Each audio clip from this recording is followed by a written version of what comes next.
រុស្ស៊ីត្រៀមទទួលកងទ័ពកូរ៉េខាងជើង 30,000 នាក់បន្ថែមទៀតប្រធានាធិបតីអ៊ុយក្រែនលោក Volodymyr Zelensky បានទំនាយរឿងដ៏គួរឲ្យភ្ញាក់ផ្អើលមួយកាលពីថ្ងៃសៅរ៍ទី 25 ខែកក្កដាថាប្រទេសរុស្ស៊ីកំពុងមានមហិច្ឆតាចង់នាំយកកងទ័ពកូរ៉េខាងជើងចំនួន 30,000 នាក់បន្ថែមទៀតដើម្បីចូលរួមក្នុងភ្លើងសង្គ្រាមអ៊ុយក្រែនដែលអូសបន្លាយអស់រយៈពេលជាង 4 ឆ្នាំមកនេះហើយបច្ចុប្បន្នរុស្ស៊ីកំពុងតែរៀបចំខ្លួនទទួលកងកម្លាំងទាំងនោះរួចជាស្រេចរឿងនេះមិនមែនជារឿងថ្មីស្រឡះនោះទេព្រោះកាលពីឆ្នាំ 2024 កន្លងទៅក្រោមការសន្យាការពារគ្នាទៅវិញទៅមកតាមផ្លូវច្បាប់កូរ៉េខាងជើងធ្លាប់បានបញ្ជូនទាហានប្រមាណជាង 14,000 នាក់រួចទៅហើយទៅកាន់តំបន់ Kursk របស់រុស្ស៊ីដើម្បីជួយទីក្រុងមូស្គូវាយបកតទល់នឹងការវាយលុកទ្រង់ទ្រាយធំពីសំណាក់កងទ័ពអ៊ុយក្រែនយោងតាមទីភ្នាក់ងារសារព័ត៌មាន Reuters នៅក្នុងសារជាវីដេអូប្រចាំថ្ងៃលោក Zelensky បានគូបញ្ជាក់យ៉ាងច្បាស់ថាអ៊ុយក្រែនកំពុងតាមដានយ៉ាងដិតដល់នៅកិច្ចសហប្រតិបត្តិការយោធារវាងរុស្ស៊ីនិងកូរ៉េខាងជើងលោកបានបញ្ជាក់ថាការរៀបចំទទួលកងទ័ពថ្មីទាំង 30,000 នាក់នេះគឺបានចាប់ផ្ដើមធ្វើឡើងនៅក្នុងតំបន់ Voronezh របស់ប្រទេសរុស្ស៊ីចាប់តាំងពីខែមិថុនាមកម្លេះអ្វីដែលគួរឲ្យព្រួយបារម្ភជាងនេះទៅទៀតនោះគឺលោកបន្ថែមថាទីក្រុងព្យូយ៉ាងក៏កំពុងត្រៀមបញ្ជូនប្រព័ន្ធបាញ់មីស៊ីលប៉ាឡេស្ទិក model ថ្មីទៅផ្គត់ផ្គង់ឲ្យយោធារុស្ស៊ីបន្ថែមទៀតផងដែលនេះគឺជាការចាក់សាំងបន្ថែមលើភ្លើងសង្គ្រាមមេដឹកនាំអ៊ុយក្រែនរូបនេះបានសង្កត់ធ្ងន់ប្រាប់ពិភពលោកថានេះមិនមែនជាការគំរាមកំហែងតែចំពោះប្រទេសអ៊ុយក្រែនមួយតែប៉ុណ្ណោះទេក៏ប៉ុន្តែវាក៏ជាគ្រោះថ្នាក់ដ៏ធំមួយសម្រាប់តំបន់ទាំងមូលលោកបានបញ្យល់ថាទីក្រុងមូស្គូកំពុងជួយបង្ហាត់បង្រៀនកូរ៉េខាងជើងឲ្យចេះធ្វើសង្គ្រាមពិតប្រាកដជួយកែលម្អគុណភាពអាវុធរបស់ពួកគេនិងផ្ដល់ឱកាសមាសឲ្យកងទ័ពទាំងនោះទទួលបានបទពិសោធន៍ប្រយុទ្ធជាក់ស្ដែងនៅលើទីលានពិតស្ថានភាពបែបនេះបាននឹងកំពុងបង្កជាការគំរាមកំហែងយ៉ាងធ្ងន់ធ្ងរបំផុតដល់គ្រប់បណ្ដាប្រទេសទាំងអស់នៅក្នុងទ្វីបអាស៊ីដែលស្ថិតនៅក្នុងរង្វង់ចម្ងាយគោលដៅនៃមីស៊ីលរបស់កូរ៉េខាងជើងបើទោះបីជាត្រូវប្រឈមនឹងស្ថានភាពដ៏តានតឹងយ៉ាងណាក៏ដោយលោក Zelensky បានបដិញ្ញាចិត្តយ៉ាងមុតមាំថាអ៊ុយក្រែននឹងមិនអោបដៃឈរមើលឡើយហើយនឹងចាត់វិធានការឆ្លើយតបយ៉ាងស័ក្តិសមបំផុតទៅនឹងការគំរាមកំហែងមួយនេះអរគុណអ្នកទាំងអស់គ្នាសម្រាប់ការស្ដាប់ដល់ចប់ប្រសិនបើក្នុងវីដេអូនេះមានលើសលួសខ្វះខាតត្រង់ចំណុចណាសូមអ្នកទាំងអស់គ្នាជួយបំពេញបន្ថែមនៅ comment ខាងក្រោមអរគុណជួបគ្នានៅវីដេអូក្រោយអ៊ីរ៉ង់លក់ប្រេងបាន $18,000 លានអំឡុងសង្គ្រាមជាមួយអាមេរិកក្រសួងប្រេងកាតនៃប្រទេសអ៊ីរ៉ង់បានប្រកាសកាលពីថ្ងៃសៅរ៍ទី 25 ខែកក្កដាឆ្នាំ 2026 នេះថាខ្លួនអាចរកចំណូលបានសរុបដល់ទៅ $18,000 លានអាមេរិកតាមរយៈការលក់ប្រេងនៅកំឡុងពេលធ្វើសង្គ្រាមនិងក្នុងអំឡុងពេលអនុវត្តបទឈប់បាញ់ជាបន្តបន្ទាប់ជាមួយសហរដ្ឋអាមេរិកនេះបើយោងតាមរបាយការណ៍នៃការចុះផ្សាយដោយសារព័ត៌មាន AFP សេចក្តីថ្លែងការណ៍នេះដែលត្រូវបានបង្ហោះនៅលើគេហទំព័ររបស់ក្រសួងបានឲ្យដឹងថាប្រទេសអ៊ីរ៉ង់ប្រមូលចំណូលបាន $11.5 លាននៅពេលមានសង្គ្រាមសកម្មនិងប្រមាណជា $6.5 លានទៀតនៅក្នុងអំឡុងពេលបទឈប់បាញ់មុនពេលដែលកិច្ចព្រមព្រៀងនេះបានរលាយទៅវិញកាលពីដើមខែកន្លងទៅក្រសួងប្រេងកាតរបស់អ៊ីរ៉ង់បានគូបញ្ជាក់ថាប្រាក់ចំណូលនេះបានគ្របដណ្ដប់លើសពី 60% នៃប្រាក់ចំណូលពីប្រេងកាតដែលបានរក្សាទុកនៅក្នុងថវិកាជាតិប្រចាំឆ្នាំរវាងពេលដែលមានវិបត្តិសង្គ្រាមដ៏ស្រួចស្រាលនេះយ៉ាងណាមិញតួលេខដែលបានប្រកាសនេះបានបង្ហាញពីភាពផ្ទុយគ្នាយ៉ាងខ្លាំងទៅនឹងការលើកឡើងរបស់ប្រធានសភានិងជាប្រធានក្រុមចរចារបស់អ៊ីរ៉ង់លោក Mohammad Bagher Ghalibaf កាលពីចុងខែមិថុនាដែលធ្លាប់បានអះអាងថាអ៊ីរ៉ង់មិនអាចនាំប្រេងចេញបានសូម្បីតែមួយដំណក់ដោយសារតែការបិទគប់កំពង់ផែពីសំណាក់កងទ័ពជើងទឹករបស់អាមេរិកសង្គ្រាមរវាងអាមេរិកអ៊ីស្រាអែលនិងអ៊ីរ៉ង់បានផ្ទុះឡើងកាលពីថ្ងៃទី 28 ខែកុម្ភៈដោយបានទាញតំបន់ទាំងមូលឲ្យធ្លាក់ចូលក្នុងវិបត្តិយ៉ាងធ្ងន់ធ្ងរក្រោយមកបទឈប់បាញ់នៅខែមេសាបានជួយពន្លត់ភ្លើងសង្គ្រាមនេះបានមួយគ្រាប៉ុណ្ណោះក៏ប៉ុន្តែគួរឲ្យសោកស្ដាយការវាយប្រហារប្រយុទ្ធគ្នាបានឆាបឆេះឡើងវិញកាលពីដើមខែកក្កដានេះខណៈដែលសត្រូវសួរពូជទាំងពីរនេះកំពុងតែប្រជែងគ្នាដណ្ដើមសិទ្ធិគ្រប់គ្រងលើច្រកសមុទ្រ Hormuz ដែលជាសរសៃឈាមពាណិជ្ជកម្មដ៏សំខាន់បំផុតមួយក្នុងតំបន់និងពិភពលោកទាំងមូលអរគុណអ្នកទាំងអស់គ្នាសម្រាប់ការស្ដាប់ដល់ចប់ប្រសិនបើក្នុងវីដេអូនេះមានលើសលួសខ្វះខាតត្រង់ចំណុចណាសូមអ្នកទាំងអស់គ្នាជួយបំពេញបន្ថែមនៅ comment ខាងក្រោមអរគុណជួបគ្នានៅវីដេអូក្រោយដ្រូនអ៊ុយក្រែនតាមប្រមាញ់នាវារុស្ស៊ីនៅសមុទ្រខ្មៅខណៈដែលសមរភូមិនៅជុំវិញតំបន់គ្រីមៀកាន់តែក្តៅគគុក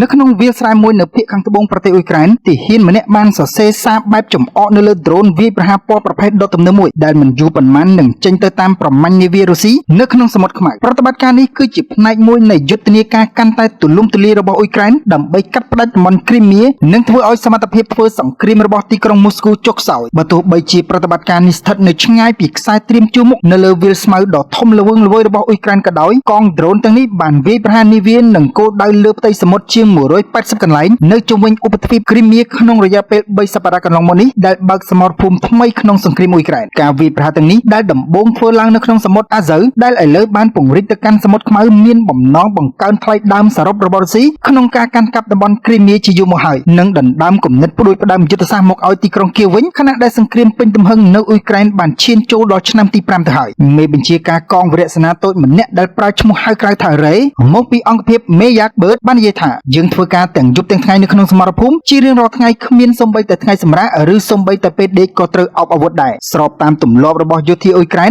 លោកបានបង្ហាញតែឈ្មោះហៅក្រៅប៉ុណ្ណោះក្នុងអំឡុងពេលដែល Reuters ចុះទៅទស្សនកិច្ចថ្មីនេះក្រុមរបស់លោកបានបាញ់បង្ហោះដ្រូនរៀងរាល់ប៉ុន្មាននាទីម្ដងអង្គភាពនេះបានអះអាងថាខ្លួនបានវាយប្រហារនាវាដឹកទំនិញមួយគ្រឿងទូកស្ទូចអណ្ដែតមួយគ្រឿងនៅសមុទ្រខ្មៅនិងស្ថានីយ៍បញ្ចូលអគ្គិសនីមួយនៅភាគខាងត្បូងតំបន់គ្រីមៀនៅពេលនេះ Reuters មិនអាចផ្ទៀងទាត់ការអះអាងទាំងនេះដោយឯករាជ្យបាននៅឡើយទេការវាយប្រហារទាំងនេះគឺជាផ្នែកមួយនៃការប្រកួតប្រជែងកាន់តែខ្លាំងនៅក្នុងដែនសមុទ្រយុទ្ធសាស្ត្រក្នុងប៉ុន្មានសប្តាហ៍ថ្មីនេះខណៈដែលរុស្ស៊ីក៏បានបង្កើនការវាយប្រហារលើកំពង់ផែអ៊ុយក្រែននិងនាវាដឹកទំនិញអន្តរជាតិផងដែររដ្ឋមន្ត្រីក្រសួងកសិកម្មអ៊ុយក្រែនបាននិយាយកាលពីថ្ងៃប្រហ័សថាម្ចាស់នាវាបានផ្អាកជាបណ្ដោះអាសន្នការបញ្ជូននាវារបស់ខ្លួនចូលទៅកំពង់ផែដែនសមុទ្រខ្មៅរបស់អ៊ុយក្រែនសម្រាប់ការនាំចេញផលិតផលកសិកម្មបន្ទាប់ពីការវាយប្រហារបានកើនឡើងយ៉ាងខ្លាំងសមរភូមិដណ្ដើមតំបន់គ្រីមៀដែលជាមជ្ឈមណ្ឌលដឹកជញ្ជូននិងជាមូលដ្ឋានយោធាដ៏សំខាន់របស់កងទ័ពរុស្ស៊ីបានក្លាយជាគោលដៅថ្មីរបស់កងដ្រូនអ៊ុយក្រែនខណៈដែលពួកគេកំពុងពង្រីកសមត្ថភាពវាយប្រហាររបស់ខ្លួនក្នុងប៉ុន្មានខែចុងក្រោយនេះអ៊ុយក្រែនបានវាយប្រហារផ្លូវថ្នល់និងផ្លូវដែកនៅតំបន់ភាគខាងត្បូងដែលរុស្ស៊ីកាន់កាប់ដែលភ្ជាប់តំបន់គ្រីមៀទៅកាន់ទឹកដីរុស្ស៊ីបានដណ្ដើមនិងដាក់បញ្ចូលតំបន់គ្រីមៀជាឧបទ្វីបរបស់ខ្លួនកាលពីឆ្នាំ2014មុនការឈ្លានពានទ្រង់ទ្រាយធំរបស់រុស្ស៊ីលើអ៊ុយក្រែននៅឆ្នាំ2022ការវាយប្រហារទាំងនេះបានបង្កឲ្យមានការខ្វះខាតឥន្ធនៈនិងការប្រកាសអាសន្ននៅតំបន់គ្រីមៀខណៈដែលហេដ្ឋារចនាសម្ព័ន្ធអគ្គិសនីនិងឧស្ម័នរងការវាយប្រហារជាបន្តផងដែរឥឡូវនេះការវាយប្រហារលើនាវាដឹកប្រេងនាវាដឹកទំនិញស្ងួតនិងនាវាផ្សេងទៀតបង្ហាញពីការពង្រីកយុទ្ធនាការរបស់ទីក្រុងគៀវដើម្បីដាក់សម្ពាធលើកងកម្លាំងរុស្ស៊ីតាមរយៈការកាត់ផ្តាច់ធនធានផ្គត់ផ្គង់ចាប់តាំងពីដំណាក់កាលថ្មីនៃយុទ្ធនាការនេះចាប់ផ្ដើមក្នុងខែកក្កដាកងដ្រូនក្រោមការបញ្ជារបស់មេបញ្ជាការ Robert Megya Brody បានរាយការណ៍ថាពួកគេបានវាយប្រហារនាវាជាមធ្យមប្រហែល6គ្រឿងក្នុងមួយថ្ងៃដោយលោក Brody តែងតែផ្សព្វផ្សាយរបាយការណ៍ជាមួយសារបែបចំអកនិងរូប emoji ការវាយប្រហារទាំងនេះបានរាំងស្ទះការដឹកជញ្ជូនរបស់រុស្ស៊ីតាមសមុទ្រអាហ្សូវដែលទទួលនាវាពីតំបន់ផលិតគ្រាប់ធញ្ញជាតិដ៏ធំបំផុតនៅភាគខាងត្បូងរុស្ស៊ីតាមរយៈទន្លេដុនកងកម្លាំងរបស់លោក Brody បានអះអាងថាសមត្ថភាពដឹកជញ្ជូនរបស់សាឡាង Kerch ដែលតភ្ជាប់ភាគខាងកើតគ្រីមៀជាមួយតំបន់ Krasnodar របស់រុស្ស៊ីបានធ្លាក់ចុះប្រហែល 75% ខណៈនេះ Reuters នៅមិនទាន់អាចផ្ទៀងផ្ទាត់ការអះអាងនេះបាននៅឡើយទេលោក Brody បានប្រាប់ Reuters ថាគោលដៅនៃការវាយប្រហារទាំងនេះគឺដើម្បីបំផ្លាញរឿងនិទានដែលរុស្ស៊ីគ្រប់គ្រងតំបន់សមុទ្របានទាំងស្រុងនិងបង្កើតការគ្រប់គ្រងពេញលេញ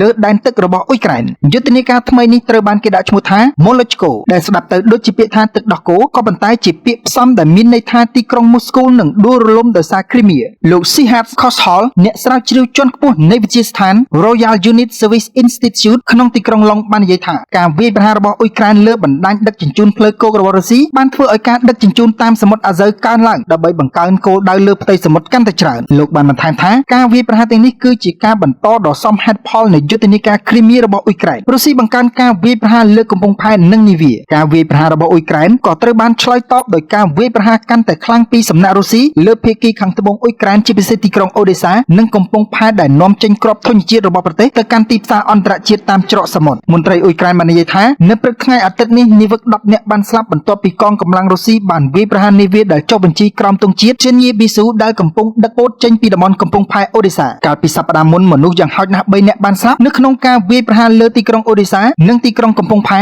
Mykolaiv អាជ្ញាធរកំពង់ផែសមុទ្រអ៊ុយក្រែនបាននិយាយកាលពីថ្ងៃប្រហ័សថាក្នុងរយៈពេល2សប្តាហ៍ដំបូងនៃខែកក្កដាតែមួយរុស្ស៊ីបានវាយប្រហារកំពង់ផែអ៊ុយក្រែនចំនួន23លើកនិងនាវាស៊ីវិលចំនួន17លើកដែលធ្វើឲ្យអ្នកជួញដូរប្រឈមនឹងបញ្ហាធ្ងន់ធ្ងរក្នុងការដឹកជញ្ជូនតាមផ្លូវសមុទ្រការនាំចេញផលិតកម្មកសិកម្មដូចជាគ្រាប់ធញ្ញជាតិនិងប្រេងរុក្ខជាតិនៅតែជាប្រភពចំណូលរូបិយប័ណ្ណបរទេសដ៏សំខាន់បំផុតរបស់អ៊ុយក្រែនដោយជាង 90% ត្រូវបានដឹកជញ្ជូនចេញពីកំពង់ផែក្នុងតំបន់អូដេសាតាមច្រកសមុទ្ររុស្ស៊ីបានអះអាងថាការវាយប្រហាររបស់ខ្លួនមានគោលដៅលើហេដ្ឋារចនាសម្ព័ន្ធដែលផ្ទុកសម្ភារៈយោធានិងឥន្ធនៈតែប៉ុណ្ណោះកងដ្រូនអ៊ុយក្រែនក៏ក្លាយជាគោលដៅដែរដ្រូនផលិតក្នុងស្រុកអ៊ុយក្រែន model FP1 និង FP2 ដែលត្រូវបានប្រើប្រាស់ដោយក្រុមរបស់មេបញ្ជាការរ៉េបានក្លាយជាអាវុធដ៏សំខាន់មួយក្នុងឃ្លាំងអាវុធរបស់ទីក្រុងគៀវដ្រូនទាំងនេះអាចហោះហើរដោយស្វ័យប្រវត្តិ វត្តទៅកាន់តំបន់ប្រតិបត្តិការហើយបន្ទាប់មកអ្នកបើកបរដែលភាគច្រើនស្ថិតនៅឆ្ងាយពីទីតាំងប្រយុទ្ធនឹងចូលគ្រប់គ្រងដើម្បីធ្វើការវាយប្រហារចុងក្រោយប៉ុន្មាននាទីបន្ទាប់ពីការបាញ់បង្ហោះដ្រូនចុងក្រោយដោយប្រើឧបករណ៍ជំនួយបាញ់បង្ហោះតូចមួយក្រុមការងារបានប្រមូលសម្ភារៈនិងត្រៀមផ្លាស់ប្ដូរទីតាំងភ្លាមៗពួកគេមិនបានប្រើទីតាំងបាញ់ដដែល2ដងឡើយហើយជាញឹកញាប់ត្រូវបានបញ្ជូនទៅទីតាំងថ្មីក្នុងរយៈពេលត្រឹមតែប៉ុន្មានម៉ោងប៉ុណ្ណោះបើទោះបីជាបច្ចេកវិទ្យាថ្មីអនុញ្ញាតឲ្យពួកគេបាញ់ដ្រូនពីចម្ងាយជាង